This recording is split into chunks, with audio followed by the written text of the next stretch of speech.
तो वो कहते हैं कि भाई हमने बाहर निकलना है, ये तब तक ये स्टोर हम 4 सालों में आराम सुकून से बना लेंगे। क्यों? हमारे पास जो है वो प्रेशर ही नहीं है फैमिली का। फैमिली को तो ये लग रहा है कि बच्चा जो है ना वो यूनिवर्सिटी जा रहा है 4 साल के लिए पढ़ने। तो ये भी एक स्ट्रेटेजिक माइंडसेट है जिसमें वो अपने उस टाइम को यूटिलाइज करते हुए वो अपने आप को आगे बिल्ड कर रहे हैं। लाइक वो अपने लिए नई गेम गेम बना रहे हैं और वो बड़ा आगे का सोच रहे हैं। ये वही वाली बात है ना कि वो, मैं भी एक बुक सुन रहा था, तो उसमें उसने कहा कि ब्रूसली ने एक बात की थी। कहता है कि मुझे उस बंदे से डर नहीं लगता जो कि 1000 किक्स की प्रैक्टिस डेली करता है, मुझे उस बंदे से डर लगता है जो कि एक किक की प्रैक्टिस 1000 टाइम करता है। यार वो वन पंच मैन नहीं है वो हाँ एनिमे वो, एनिमे जो है हाँ वो कहता है ना कि उल्लू को आप कुल्हाड़ी से दरख्त के ऊपर 10 जगह पे वार कर ले, दरख्त नहीं गिरेगा, नहीं गिरेगा। लेकिन कि एक जगह पर 10 दफा वार करेंगे ना तो दरख्त गिर जाएगा। अच्छा मुझे ना यहाँ पे एक एक चीज आई है, कोट आया बड़ा अच्छा उसका जेफ बेजोस का ना, तो उससे उन्होंने पूछा कि ठीक है आपका अमेजोन चल रहा है, आपका सब कुछ चल रहा है, अच्छी अर्निंग हो रही है, तो आप क्या करते हैं सारा दिन? मतलब कि आप कंपनी जाते हैं तो क्या करते हैं? वो कहता है कि मैं जाता हूँ, मैं जाके बैठता हूँ, मेरे साथ जो मेरे जितने मैनेजर्स हैं वो बैठते हैं और हम आज से अगले 10 साल की प्लानिंग कर रहे होते हैं। हमने अगले 10 साल क्या करना है, लाइक भाई प्रॉब्लम यही है कि हमारी आप एक काम करें ना, यहाँ पे किसी भी पाकिस देसी ऐसे देसी को लाएं जो कि ना जो कि अब्रॉड रहता हो, जिसकी एजुकेशन अब्रॉड में हुई हो, चले वो तो बहुत दूर की बात है। आप लाएं यहाँ पे लाके लम्जियन को बिठाएं, इस पॉडकास्ट में लम्ज़ियन को उठाएँ और आप उससे बात करने लगे। भाई वो आपको इनसाइट्स आज के नहीं देगा, वो आपको ये नहीं बताएगा कि यार तुम एक काम करो कि तुम ना क्या कहते हैं गैजेट्स की जो है ना वो ई-कॉमर्स खोल लो। वो आपको आज से 10 साल के बाद के बताएगा, वो उसके विजन्स बताएगा, उसकी ट्रेंड्स बताएगा, भाई ये आ रहा है, ये होगा, ये तुमने करना जस्ट है, ये लाइक ऐसे है। जस्ट लाइक वी हमने वो जो डिस्कस किया था यार, कि neuromorphic computing is a very niche और वेरी स्टार्टअप। तो अब हम क्यों कर रहे हैं डिस्कस यार, जिसके ऊपर उमर दे से शोर बहुत आ रहा है जानी।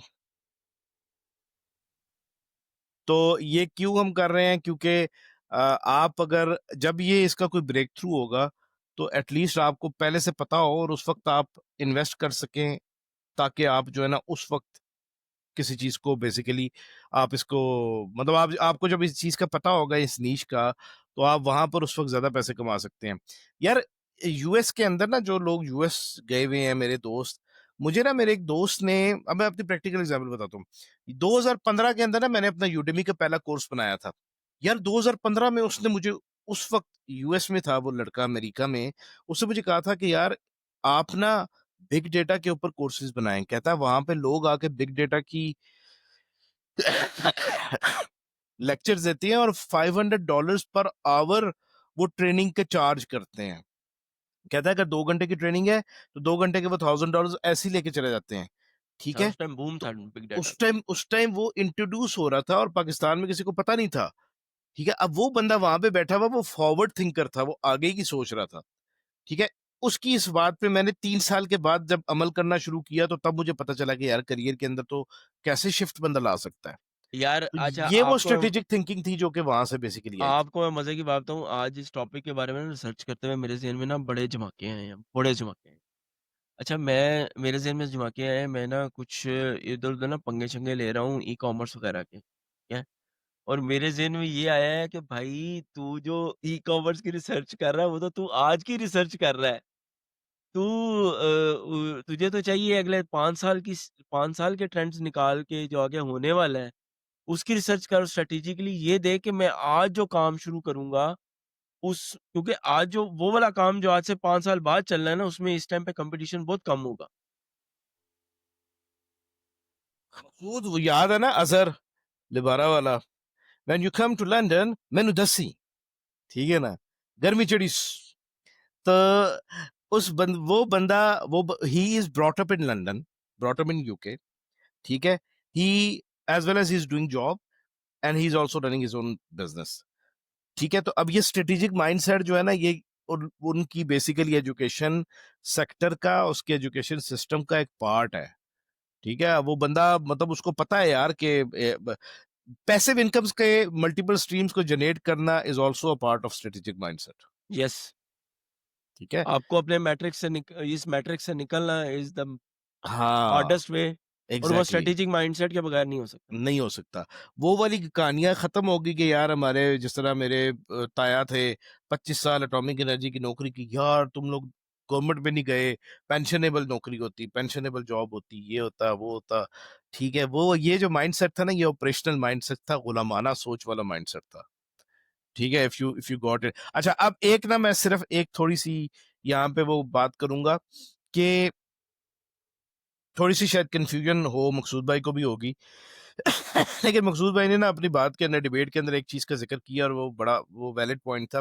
वो ये था कि देखो, डे टू डे ऑपरेशंस भी तो रन करने हैं ना, वो कौन करेगा जब सारे स्ट्रेटेजिक थिंकर बन जाएंगे। वो एक कंपनी हमने खोली थी, उसमें 5 डायरेक्टर थे, वो भाई 5 डायरेक्टर रन थे, वर्कर केड़ा काम कौन कर सी। आपने ठीक वो है। वाला आपने वो वाला काम किया है। वो अमानत चंद आके कहता है, "ए 5 भरा सन, इन्हां ने टैक्सी लई, सारा दिन टैक्सी चलान, सवारी कोई ना पवे।" ਬਾਅਦ 'ਚ पता ਚੱਲਿਆ कि 5 ਦੇ 5 टैक्सी 'ਚ बैठे ਹੁੰਦੇ ਸੀ। Exactly exactly. तो अब ये होता ये है कि ये ना एक आपको वो रखना पड़ता है, बैलेंस रखना पड़ता है। अगर आप एक प्रैक्टिकल अप्रोच के ऊपर चलते हैं, आपने एक कंपनी रन करनी है, ठीक है, you should teach your employees और give trainings to your employees of a strategic mindset, as well as आप उनको daily day to day operations को चलाने की तरफ भी आप उनको लगाते हैं कि भाई तुम्हारा आज का टास्क ये है, बट डेली आप उसको एक स्ट्रेटेजिक असाइनमेंट देंगे। अच्छा, इसका फायदा क्या होगा? इसका फायदा ये होगा कि आप अगर टॉप पे बैठे हुए ना एज अ सीईओ और सीटीओ, तो आप अपना बर्डन शेयर कर रहे हैं, आप अपने आइडियाज शेयर कर रहे हैं, आप उनको बिठा के एक मीटिंग करके पूछ रहे हैं कि यार मेरा ये विजन है, इसको विजन के लिए मैं स्ट्रेटेजिकली ये सोच रहा हूँ, अब तुम बताओ कि मैं कौन से स्टेप्स लूँ तो आगे चलेंगे। इस आप तरह अपने लिए आप अपने लिए आप ईज कर रहे हैं ना यार, आप अपना सारा बर्डन शेयर कर रहे हैं ना, आप फ्यूचर उनको ट्रेन कर रहे हैं, ग्रूम कर रहे हैं टू थिंक स्ट्रेटेजिकली। अच्छा, एक और मजे की बात सुनो। मिसाल के तौर पे एक कंपनी है, अब मैं ये समझता हूँ यार, मैंने स्ट्रेटेजिक माइंडसेट की जो गोली है ना, अगर नीचे किसी को बता दी ना, तो ये तो अपनी अपनी कंपनियां खोल के बैठ जाएंगे। ठीक है। अब मैं सीईओ हूँ, मैं कहता हूँ यार मैं कंट्रोल करना चाहता हूँ ऑपरेशनली, मैं कहता हूँ यार मैंने तो अगर इनको स्ट्रेटेजिक माइंडसेट पे ले आए, ये तो अपनी कंपनीज खोल लेंगे यार, छोड़ देंगे मेरी कंपनी, मेरा काम कौन करेगा। ठीक है। अगेन ये एक डिलेमा है। ठीक है, इसमें क्या है, अब इसका इसका जो ब्राइटर साइड है वो ये है कि अगर आप अपने एम्प्लॉयज को ट्रेन कर देते हैं, और चलो वो लेट सपोज कंपनी खोलते हैं और आप उनके साथ पार्टनरशिप कर लेते हैं, तो आप एट ए टाइम 10 कंपनीज इन पार्टनरशिप चला रहे होंगे यार। बेवकूफ़ है ना यार। देखिए बात सुने, 10 बंदे आपने सीईओ लगा दिए, आपने वहाँ पे जो है इन्वेस्टमेंटें करनी है, सही है? अब आप खुद बताएँ, आपको अपनी कंपनी की ज़रूरत है? जहाँ से आप एक कंपनी से जो है ना ₹2.5 लाख कमा रहे थे, 10 कंपनियों से आप 2 करोड़ 50 लाख रुपए कमा रहे हैं। आप जाएँ एक-एक कंपनी में जो है ना रोज़ का 2 घंटे 3 घंटे बैठें, बैठने के बाद उठ के आ जाएँ। काम कौन कर रहा है? वो कर रहे हैं, आप क्या कर रहे हैं? आप चुप करके खा रहे हैं, अपनी रिटायरमेंट की ज़िंदगी गुज़ारें। एग्जैक्टली। वो ये स्ट्रैटेजिक माइंडसेट है ना भाईजी। मकसूद भाई, कुछ दिमाग थोड़ा जा खुलिया। मकसूद भाई सोच रहे हैं। मैं सुन लो यार, ना। ये इतना इतना यूनिक टॉपिक था, एंड मुझे पहले से पता था कि ये टॉपिक मकसूद भाई के लिए नया होगा। आई अच्छा न्यू इट। मकसूद भाई ये ना अब जिस तरह मतलब मैं आपको ना लाहौर की एग्ज़ाम्पल देता हूँ, गौरमेंट बेकरी आपको मतलब कि गौरमेंट बेकरी तो आखिर ही है। अब गवर्नमेंट बेकरी का जो मालिक है ना, उसकी स्ट्रैटेजिक माइंडसेट और उसका जो स्ट्रैटेजिकली सोचने का टेक्नीक थी ना, वो बहुत मज़ेदार थी, सही है। उसने एक टाइम पे अपनी पूरी वो बेकरी वगैरह खड़ी की, सारा कुछ किया और चलाने के बाद, फिर उसके जो आगे बच्चे आए, उनको भी उसने ज़रा अच्छा पढ़ाया और वो भी मतलब कि उनमें से एक जो है उसने क्या किया कि वो उसने बड़ी टेक्नीक के साथ वो गौरमेट को उठा के मीडिया आउटलेट में ले आया, और जो गौरमेट बेकरी है ना वो है बस अब है। लाइक वो बस चल रही है वो चल ही रही है, मतलब कि कोई इतना ख़ास उसका अब नहीं रहा, सही है? तो ये चीज़ है, स्ट्रैटेजिक माइंडसेट जो है ना वो आपको इस तरह से एवोल्यूशन और ये सारा कुछ जो है ना वो देते हैं। जी, एग्रीड एग्रीड। लो जी ईमान भाई जो है ना जी वो चले गए हैं, लगता है भाभी ने बुला लिया है। सो आप जो कह रहे थे ना कि हम हर बंदा रूटीन लाइफ में कोई ना कोई स्ट्रेटेजी बना रहा होता है। जैसे एक जॉब होल्डर बंदा है ना, उसने अपनी सैलरी में से लगाना क्या है, बचाना क्या है, वो उसकी स्ट्रेटेजी भी लगा रहा होता है। यस। उसने ये भी देखना है कि मुझे आगे कहाँ पर जाके कोई फंक्शन आना है जहाँ पर मुझे पैसे खर्च करने हैं, तो वहां पर मुझे अचानक से इतने पैसे लगाने पड़ेंगे तो एक दफा नहीं निकलेंगे। क्या स्ट्रेटजी है मेरे पास, कैसे मैं सेविंग करूंगा तो मैं वहां जाके उस टाइम पे वो चीज अचीव कर सकूंगा। तो ऐसे ही है। स्ट्रेटजी तो बना रहे होते हैं हर बंदा। ब्रेन जो है ना, हर बंदे के पास दिमाग है, चाहे वो ऑपरेशनल काम ही क्यों ना कर रहा हो, वो अपने लेवल पे कहीं ना कोई स्ट्रेटेजिक थिंकिंग कर रहा होता है। वो अलग बात है कि उसकी स्ट्रेटेजिक थिंकिंग का पर्पस या आउटपुट क्या है। कुछ लोग स्ट्रेटेजिक थिंकिंग इस तरह कर रहे होते हैं कि मैंने बिलियंस ऑफ डॉलर्स कमाने हैं। कुछ लोगों की स्ट्रेटेजिक थिंकिंग ये होती है कि मैंने अपने ही एक्सपेंसेस के अंदर से सेविंग कैसे करनी है, या अपनी ओवरऑल कॉस्ट जो इनकम है उसमें से सेविंग कैसे करनी है, या मैंने अपने लिए घर कैसे बनाना है। तो इट इट ऑल डिपेंड्स कि आप किस लेवल के ऊपर थिंकिंग कर रहे हैं, और उस लेवल के ऊपर फिर ऑब्वियसली उसी तरह की फिर थॉट प्रोसेस चलता है, और आप उसको फिर इवेंचुअली अचीव करते हैं। बाकी इट्स अनफॉर्चुनेट कि ना हम खुद कोशिश कर रहे होते हैं कि हम उस एजुकेशन को अचीव करें या अर्न करें, और ना ही हमारे कल्चर में वो चीज़ है जो कि हमें अपॉर्चुनिटी दे कि हम स्ट्रेटेजिक रोल प्ले कर सकें। और क्योंकि उसमें फिर वही बात है, जो ऊपर लोग बैठे होते हैं उनकी अपनी जॉब सिक्योरिटी भी एक कंसर्न होता है, एंड इवेंचुअली वो अथॉरिटेटिव भी होते हैं तो वो आपको उन डायरेक्शंस में जाने नहीं देते। बट ये है हाँ। कि with the passage of time, अगर कहीं कभी किसी की कोई अपॉर्चुनिटी लग जाए, लक हो जाए किसी की, कहीं कोई स्पेस बन जाए, वैक्यूम क्रिएट हो जाए, तो आप पॉप अप करते हैं, ऊपर गो अप लैडर जाते हैं, और आप स्ट्रेटेजिक लेवल पे चाहते ना चाहते हुए अगर आपको अपॉर्चुनिटी मिल जाती है तो फिर वहां पर आप अक्सर आप फेल हो जाते हैं। या कोई बहुत शार्प लोग होते हैं जो by birth bye naturally sharp होते हैं, वो वहां जाकर उन अपॉर्चुनिटीज को कैपिटलाइज कर लेते हैं और वो छा जाते हैं। लेकिन जो एवरेज थिंकर होते हैं, या जिन्होंने बड़ा सेफ प्ले किया होता है, बड़ी नैरो माइंडेड स्ट्रेटेजीज बनाई होती हैं, जैसे अभी हमने डिस्कस किया रोजमर्रा की, वो लोग वहां जाकर एक सर्टन प्रेशर की वजह से दिमाग की खिड़कियां बंद कर लेते हैं, सोचना छोड़ देते हैं, और डायरेक्शन के इंतजार में होते हैं, इवन स्ट्रेटेजिक लेवल के ऊपर जाके भी, या फिर सर उनके पास ये सर्टन अथॉरिटीज नहीं होती। आप अपने सवालों के ना खुद जवाब दे रहे हैं। देखें जो वैक्यूम की आपने बात की है ना, अगर वो बंदा खुद स्ट्रैटेजिक थिंकर होगा ना, तो उसको नज़र आएगा कि यहाँ पे वैक्यूम है, now I have to fill fill it. ठीक है? तो वो उसको फिल करने के लिए ना बड़ा बड़ा अपने आप को वो मैन्यूवरिंग करेगा और मैन्यूवरिंग करके जो है ना वो अपने आप को अपशाइन करेगा। और इसी तरह ही वो लोग जो कि ऑपरेशनल माइंडसेट के लोग हैं ना, वो क्या करेंगे, वो उनको वो अपॉर्च्युनिटी नज़र आ रही है ना, वो बस उसको ओवरथिंक करेंगे। ओवरथिंक करने के बाद जो है ना, वो उसको इग्नोर करवा देंगे, लाइक वो इग्नोर कर देंगे। उसकी जगह एक वो बंदा जो कि मेंटली स्मार्ट होगा, वो ऊपर आ जाएगा। और फिर जो है ना, वो जो कि इसको डिज़र्व करता है और उसने राइट टाइम पे स्ट्रैटेजिकली नहीं जो है ना उसने एक्शंस लिए, वो क्या करेगा, वो बाद में जो है ना बैठ के कहेगा यार ये किस किस्म का चे आदमी जो है ना मेरे ऊपर आ गया। सो वही बात है, डिजर्व, ये फेयरनेस और डिजर्व करना या राइट्स, ये जॉब और इस चीज में नहीं होते। आई थिंक सर इट्स ये ऑल। कहीं पे अच्छा, भी नहीं होते। एक चीज ना, एक चीज मैं थोड़ा सा बताऊंगा कि बेसिकली ये जो स्ट्रेटेजिक माइंडसेट है ना, ये बड़ा ओपन एंडेड माइंडसेट है। ठीक है, this is a mindset without any fear. ठीक है, this is a mindset mindset without any biasness. ठीक है, this is a mindset without any boundaries. जब आपके ज़हन में फियर आ जाता है ना, तो फिर आप स्ट्रेटेजिकली नहीं सोच सकते। ठीक है, जब आपके ज़हन आपको अ, कोई भी एथिकल बाउंड्रीज या आपकी कोई भी रिलीजियस बाउंड्रीज आ जाती हैं या कोई इस किस्म की चीज़ें आ जाती हैं, तो आपको ना फिर कन्फाइन करना पड़ता है कि यार आपने इन बाउंड्रीज के अंदर रह के ना आपने गेम करनी है।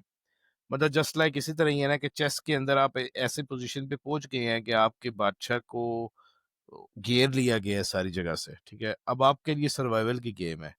ठीक है, इन अदर वर्ड्स कि आप एक ऐसी लाइफ में एक ऐसी स्टेज पे आ गए हैं कि यार आपके पास वो कोई अर्निंग नहीं है, कोई आपके पास वो नहीं है, तो फिर आपके ज़हन के जो दरवाजे होते हैं ना वो बंद हो जाते हैं। फिर आप ऑपरेशनली जो है ना वो चीज़ों को देखना शुरू कर देते हैं। तो ये चीज़ें भी थोड़ी-सी होती हैं कि आप अ, ये यार वही बात है कि ये एक तो ये कुछ कुछ डर, खौफ कि यार अब मिसाल के तौर पे हाय अगर मैंने ये बात कर दी किसी मीटिंग में तो मेरा बॉस जो है या मेरा कोई सीनियर है तो वो तो मुझे चुप करा देगा। वो तो मुझे कहेगा यार कि ये जो है ये आप ना करो। तो ये जो एक खौफ है ना आपके दिमाग में, ये आपको स्ट्रेटेजिकली नहीं सोचने देता। ठीक है ना?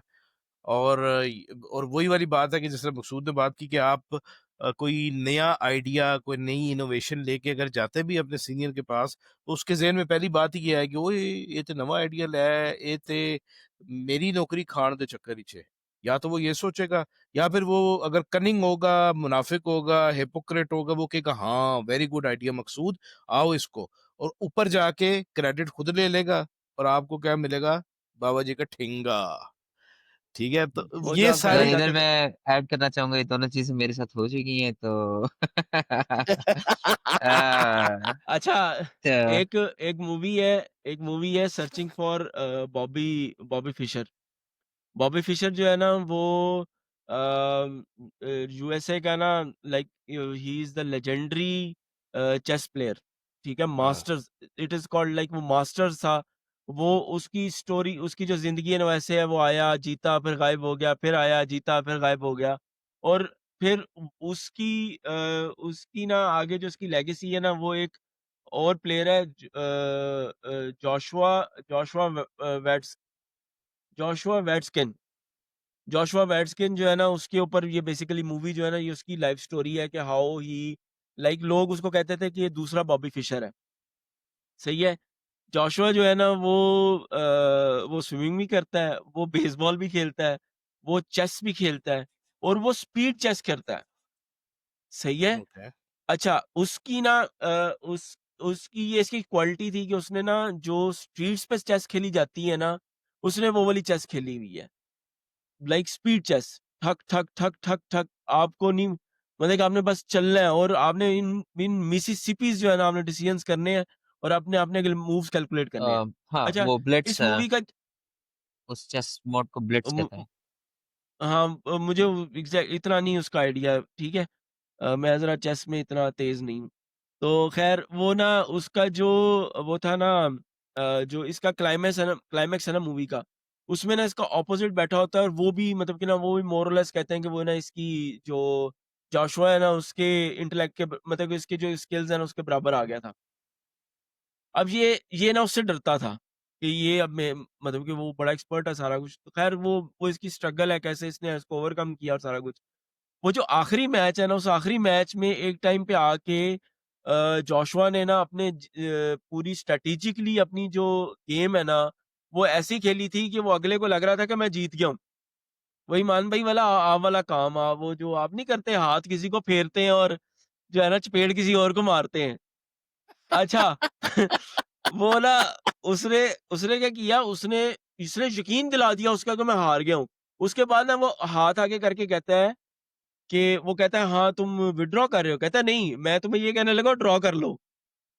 कहता है, नहीं, मैं ड्रॉ नहीं करूँगा, मैं तो जीत रहा हूँ। कहता, पक्की बात है? कहता, हाँ, पक्की बात है। कहता, आजा फिर। भाई जी, 10 मूव्स के अंदर ब्लिट्स में उसने 1 पॉन था उसके पास, और एक जो है ना उसके पास राजा था, जोशुआ के पास। उसने 10 मूव्स, उसने अगले 10 मूव्स अपने कैलकुलेट करके रखे हुए थे। वो उन 10 मूव्स में गया है, जाके उसने अपने जो पॉन है ना उसको रानी बनाया, रानी बना के उसे चेकमेट कर दिया। आहा पुत्र जांदा किथे। ठीक है? तो ये this is the power of strategic thinking friends. मतलब कि आप ना अगले को हाथ फेर के बता दो, भाई जी बस बिस्मिल्लाह बताओ क्या पेश करूँ? पानी के साथ लेंगे या दूध के साथ लेंगे? मकसूद भाई अभी भी क्यूरियस है। मकसूद भाई को अभी भी लगता है हजम नहीं हुआ टॉपिक। नहीं नहीं, मैं सुन रहा हूँ सर। और मकसूद भाई ये बहुत बहुत बहुत वास्ट टॉपिक है। आप इसकी वो मतलब अगर आप इसको खोलना शुरू करें ना तो इसके ऊपर जो है ना वो बुक्स हैं और उसके ऊपर बड़ी वो चीज़ें हैं। अब मैं बेसिकली अगर अगर आप इसको थोड़ा सा लें ना वहाँ पे अगर आपको शौक है, वही बात है, मैं थोड़ा सा फिर वो टच लिया तो बीच में इस्लामिक टच लिया तो हिस्ट्री अगर आप पढ़े ना, ठीक है, हिस्ट्री के अंदर अगर आप थोड़ा सा देख लेना कि मतलब मुसलमानों ने किस तरह स्ट्रेटेजिकली जो है वो चले हैं, और आप सल्लल्लाहु अलैहि वसल्लम ने किस तरह स्ट्रेटेजिकली जो है वो उसकी मदीना के अंदर आके जो यहूदियों की ताकत थी ना उसको कैसे ख़त्म किया था, वो बड़ी स्ट्रेटेजिकली उन्होंने किया था। और यही वजह है। और अब आज के दौर में अगर आप यहूदियों को देख लें कि वो किस तरीके से स्ट्रेटेजिकली चल रहे हैं, ठीक है ना, तो वो आपको सारा वो मेरे साथ ना एक बंदा आलिम था, उसने बड़े मजे की बात की थी। उसने कहा आजकल का जो मुसलमान है वो सिर्फ यूं करके ना एक ही तीर फेंकता है, या लग गया तो तीर नहीं तो टुल्ला, ठीक है। कहता यहूदी जो है ना कहता यहूदी यूं करके ना तीर फेंकते हैं, कहता एक कटा दूसरा पहुंचेगा, दूसरा कटा तीसरा पहुंचेगा, तीसरा कटा चौथा पहुंचेगा। तो कहता है ये वाली जो चीज होती है ना, ये स्ट्रेटेजिक थिंकिंग होती है कि आप multiple moves at the same time सोच रहे होते हैं और आप उसको ना वो कर रहे होते हैं, सर ये बेसिकली प्रैक्टिस कर रहे होते हैं। हमारा माइंडसेट बना दिया गया, लेकिन ये हमारा माइंडसेट नहीं है। देखें हमारा जो माइंडसेट, जो हमारा माइंडसेट एक्चुअल स्ट्रेटेजिक माइंडसेट है है, ना, एग्जैक्टली हमारा हमारा जो स्ट्रेटेजिक एक्चुअल माइंडसेट है। माइंडसेट है वो ये है कि पीछे हटना नहीं है।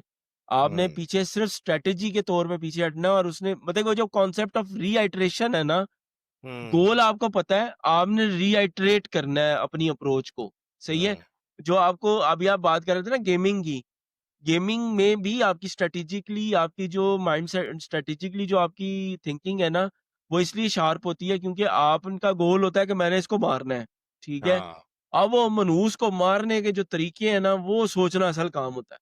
इधर से बिल्कुल। आऊँगा, ये होगा, उधर से आऊँगा, ये होगा, फलाना होगा, ढमकाना होगा।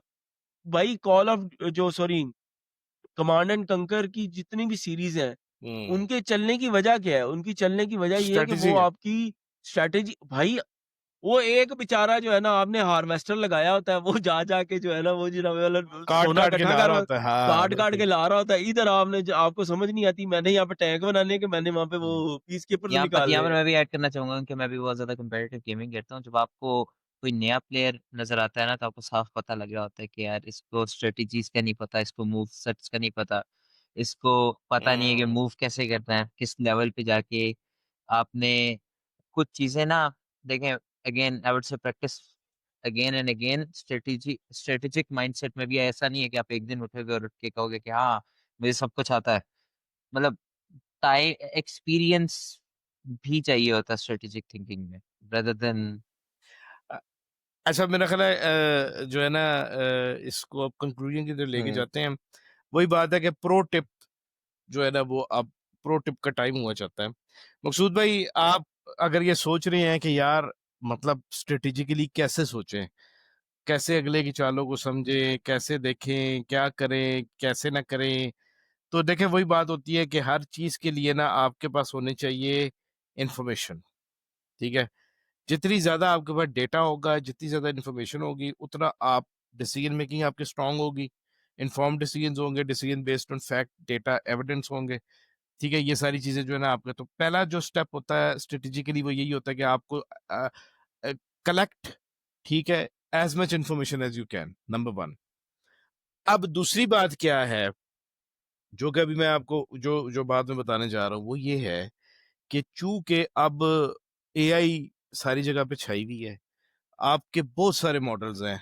क्लाउड के अंदर आपके पास सोनेट है, ओपस है, चैट जीपीटी जीपीटी के आपके काफी सारे मॉडल्स हैं, जेमिनाई आ गया है, परप्लेक्सिटी आ गया है, ठीक है, डीप सीक है, और भी काफी सारे हैं, ठीक है। आप इन सारे मॉडल के साथ, इन सारे मॉडल को अगर आप रोल असाइन करते हैं कि act as my strategic thought partner, और आप उसको कहें कि मुझे तुम स्ट्रेटेजी बना के दो, मैं एक कंपनी का सीटीओ हूँ, आप अभी है नहीं है, आप कहें जी मैं अपनी कंपनी का सीटीओ हूँ, हमारा ये टेक्नोलॉजी स्टैक है, मुझे टेक्नोलॉजी की स्ट्रेटेजी बना के दो, ठीक है।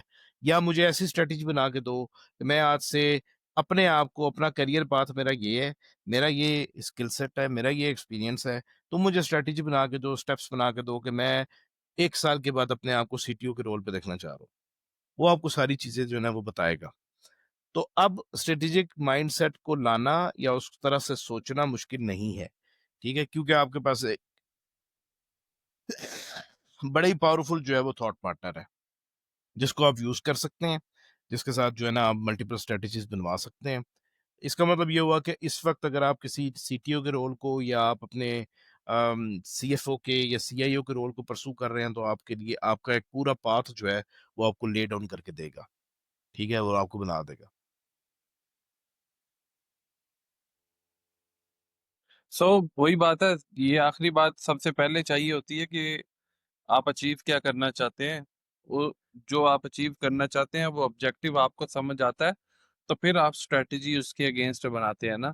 अगर आपने नेक्स्ट प्रमोशन लेनी है तो आपको पता होना चाहिए कि एग्जिस्टिंग सिस्टम के अंदर मेरी क्या स्ट्रेटजी होगी कि मैं नेक्स्ट प्रमोशन लूंगा। अगर आपने कोई बिजनेस ग्रोथ के ऊपर काम करना है तो आपको पता होना चाहिए कि अच्छा, वो मेरी ग्रोथ में मैं क्या टारगेट कर रहा हूँ।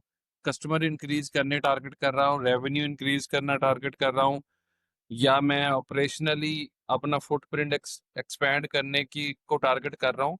एंड अकॉर्डिंगली सो आपका ऑब्जेक्टिव ये वही क्लियर चीज है होना ना, चाहिए। विजन, आपका ऑब्जेक्टिव, आपका विजन, इसीलिए तो कहते हैं कंपनी की विजन स्टेटमेंट होती है, उसकी मिशन स्टेटमेंट होती है। तो वो विजन जब आप पहले डिफाइन कर लेते हैं ना, फिर आप उसको अचीव करने के लिए स्ट्रेटजीज बनाते हैं। बिल्कुल आप सही कह रहे हैं, बिल्कुल सही बात है। तो उसमें फिर यही है कि आप बेसिकली अपने विजन को कर भी सकते हैं, एक्सपैंड भी कर सकते हैं, एनहांस भी कर सकते हैं। अब मिसाल के तौर पे देखिए, अल्टीमेटली गोल क्या है, हम हमारा अल्टीमेट जॉब करने का मकसद क्या होता है कि यार हमें एक तो ग्रोथ है, दूसरा हमारे पे पैसे हैं, ठीक है ना। तो अगर पैसे आने के आप मल्टीपल डिफरेंट इनकम स्ट्रीम्स अब बना लेते हैं, ठीक है, तो आपको फिर जॉब करने की जरूरत नहीं है, या आपको अर्ली रिटायरमेंट लें, आप रिटायर होके जनाब दुनिया घूमें, क्योंकि आपके पैसे, मशीनें चल रही हैं, पैसे निकल रहे हैं, और जैसे गन्ने की मशीनें चल रही होती है ना, जूस निकल रहे होते हैं, उसी तरह। तो वही बात है कि वो आप बड़े डिफरेंट उसमें कर सकते हैं। ठीक है जी, रैप अप करें फिर, कोई क्लोजिंग रिमार्क्स हैं तो बताएं। मैंने करना है? जी जी, तुम करो, सारे बता दो अपने अपने। जी उमर, आपका कोई क्लोजिंग रिमार्क्स? ऐसा तो नहीं है, लेकिन जितने भी बातें हैं इन सब की तरफ से ये है कि रेदर देन स्ट्रेटेजिक माइंडसेट से डरने से, मतलब ये चीज, इस चीज पे कंट्रोल देने से, अम, डरने से बेहतर ये है कि इस चीज को, इसके ऊपर इन्वेस्ट किया जाए। और एक माइंडसेट से की बहुत अशद जरूरत है।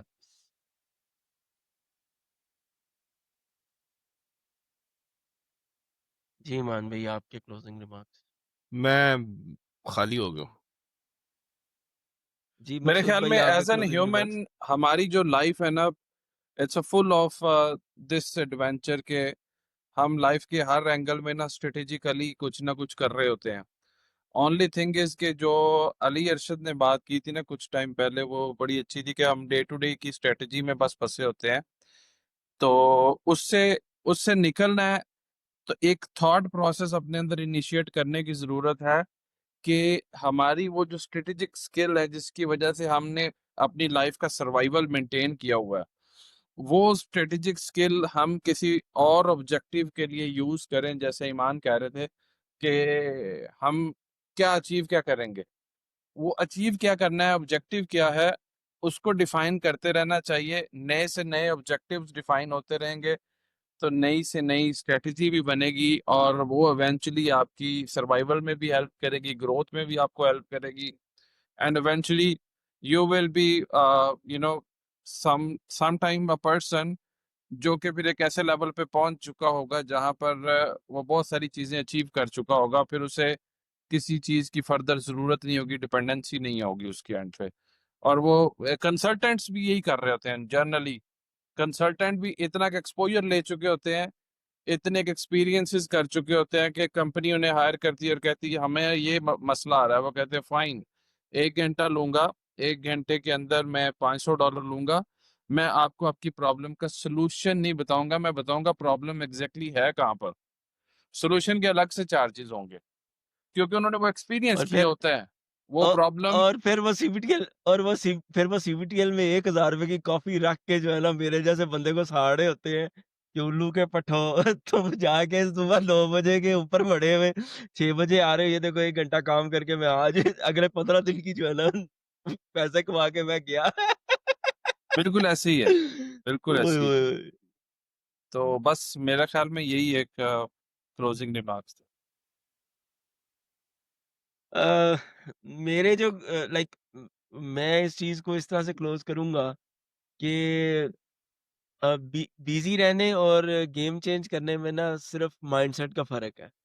तो मेरे ख़्याल से आपको अपना माइंडसेट पर फ़ोकस करना चाहिए और उसको चेंज करना चाहिए और अपनी एवोल्यूशन के ऊपर जो है वो ध्यान देना चाहिए। और इसके अलावा आपको इस चैनल को सब्सक्राइब भी करना चाहिए और हम और इस वीडियो को लाइक, शेयर भी करना चाहिए और इस पे अच्छा-सा कमेंट भी करना चाहिए। आपका इस बारे में क्या ख़्याल है कि स्ट्रैटेजिक माइंडसेट और जो ऑपरेशनल माइंडसेट है, इन दोनों के बीच में क्या डिफ़रेंस है? और आपको इन दोनों का कौन लाइक आपका कैसा यू आपका अपना कोई यूज़ केस बताएँ, जिसके अंदर आपने इनका मिक्स या प्योरली कोई एक अप्रोच लगाई और आपने उससे कोई रिज़ल्ट्स लिए, उसके बारे में ज़रूर हमें जो है ना कमेंट्स में बताएँ। और इसके साथ ही हम आज का जो पॉडकास्ट है इसको हम कंक्लूड करते हैं। नेक्स्ट दोबारा जल्द ही हम एक और जो है ना वो बेहतरीन से टॉपिक के साथ आएँगे। अगर आप हमारी मज़ीद वीडियोज़ देखना चाहते हैं तो वो मैंने यहाँ पे करके जो है ना यहाँ पे करके लगाई होंगी, वहाँ से आप देख सकते हैं। और इसके साथ बहुत-बहुत शुक्रिया। ख़्याल रखें, सीखते रहें और सवाल पूछते रहें। शुक्रिया।